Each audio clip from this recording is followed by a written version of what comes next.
Boa tarde, Toastmasters. Boa tarde, Bruna Gomes. Hoje eu vou falar sobre um assunto, ao contrário dos meus outros speakers, sobre um assunto sério, um assunto delicado, porque ele fala de entes que são muito queridos por nós. E muitas vezes dependentes de nós, que são os nossos animais de estimação. Como, por exemplo, cachorros, gatos, coelhos, no meu caso.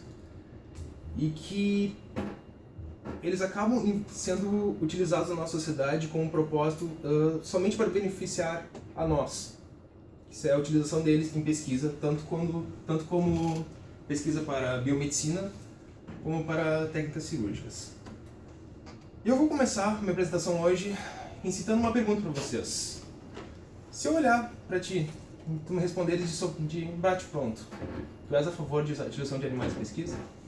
Não. Eu peço que vocês reflitam um pouco comigo sobre os pontos que eu vou citar hoje na minha apresentação. Primeiro, quais que são os tipos de pesquisa feitos com os animais? Basicamente, na faculdade de medicina, animais são utilizados para um tipo de pesquisa bem muito específico, que é a de técnica cirúrgica, inclusive uma cadeira eletiva dentro do curso de medicina. O que eles fazem? O que já foi feito no passado? Eles utilizavam cachorros, gatos, coelhos, porcos, para técnica cirúrgica, dar o ponto, acertar qual é o ponto onde tu tem que fazer a incisão.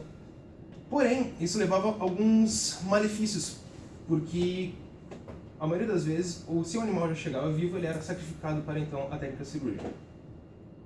Como uma história que já aconteceu com a minha noiva, foi que haviam sido pegos 6 coelhos para fazerem técnica cirúrgica, e um deles não ia ser utilizado, porque tinha poucos alunos, vários alunos mataram a aula. O que ia acontecer? O coelho que não ia ser utilizado ia ser sacrificado. Para nada. Não pode ser usado. Os outros pontos de 3 que são utilizados em mais pesquisa. Primeiro, técnica cirúrgica. E o segundo, drogas. Drogas. Existem 2 grupos principais. Onde o primeiro, medicamentos. Paracetamol, medicamentos de uso contra câncer. Esses animais são utilizados como pesquisa, como por exemplo, alguns ratos são testados níveis de BDNF, que é o nível de fator de crescimento no seu cérebro, com o qual o rato toma a injeção, faz testes de aprendizado e depois é decapitado e aproveitado do seu cérebro para fazer o seu teste. Forte, não? O problema é que esses medicamentos tiveram já eficácia comprovada em animais e por isso que nós conseguimos chegar a esse medicamento ser utilizado em seres humanos. O outro ponto de drogas que são utilizadas, que com certeza é mais controverso, são a indústria cosmética, apesar de ser uma das quase mais gera lucro para as indústrias. O famoso caso dos Beagles que eu vi no interior de São Paulo. Todo mundo olhou para aqueles Beagles, meu Deus, como assim estão utilizando os Beagles para testar rímel nos olhos deles? Estão ficando cegos ou na pele dele? Tá, mas e os outros animais que eram utilizados? Ratos, coelhos, gatos, porcos. A famosa foto onde tinha aquele ratinho com uma orelha nas suas costas.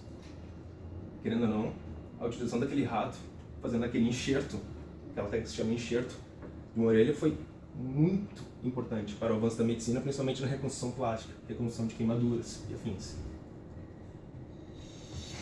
Esses grandes grupos são utilizados. E legislações de muitos países exigem para que todo e qualquer medicamento que seja utilizado nos seres humanos, antes disso seja feito teste animal. Somos a favor. Existem mais alguns pontos.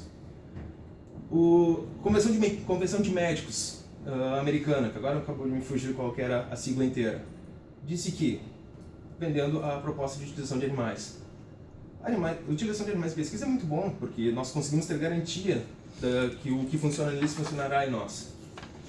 Não é verdade. Pode ser tomar ineficaz em animais. O que nós tomamos quando estamos com dor de cabeça? É o primeiro medicamento. Utilização para técnicas cirúrgicas também em animais, como por exemplo, houve um médico na década de 70 que estava utilizando uma técnica de cirurgia de olho para reposicionamento de retina, uma coisa que ele testou em coelhos e funcionava, porque ele fazia o corte, a retina se posicionava e regenerava. Ótimo, uma ótima ideia, pessoas que não conseguiam enxergar do olho teriam a possibilidade. A retina do coelho regenera, a do homem não. Em meados, pessoas, o que eu tenho para dizer para vocês? Sou a favor sobre a utilização de animais em pesquisa? Depende. utilização de medicamentos, utilização para técnica cirúrgica, apesar de existirem outros métodos que são melhores, como por exemplo, existem uns grandes bonecos onde são feitas técnicas cirúrgicas agora em países de primeiro mundo. Não no Brasil, é claro. Afinal, um boneco que é utilizado em um mês de cirurgia custa $50 mil. Aqui é muito mais barato manter um animal. Para esse tipo de coisa, esse tipo de necessidade, ainda assim somos obrigados a aceitar essa crueldade para com nossos entes. Porém, cosmética? Passar rímel em animal para dizer que não vai fazer mal ao ser humano? Quantos exemplos mais nós já temos que não funcionam muitas coisas nos animais e nos seres humanos? Possibilidades. Bom, poderíamos utilizar métodos computacionais, como já existem muitos na criação de novas proteínas, ou juntar alguns elementos químicos para então formar uma nova proteína para então testarmos. O modelo computacional não é tão preciso. O modelo computacional não consegue dimensionar toda a complexidade do ser humano para então utilizarmos. Uma sugestão que eu havia inclusive conversado com um amigo meu, René, que está presente em nós há algum tempo atrás, a utilização de prisioneiros em prisão perpétua para pesquisa, então.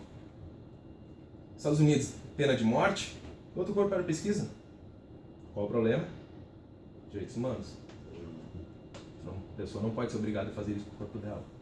Ou como, por exemplo, se vai pegar um grupo de prisioneiros, 20 prisioneiros, fazer um teste de medicamento, não é um ambiente controlado. O estresse envolve muito também no resultado da pesquisa. Então, como poderemos chegar a um bom modelo? Infelizmente, não teremos que conviver com pesquisa animal. Se eu concordo? Não. Só que eu acho que depende de todos nós fiscalizarmos e, como é feito na Europa desde 2013, nenhum produto de cosmética que é vendido pode ser testado em animais. Obrigado.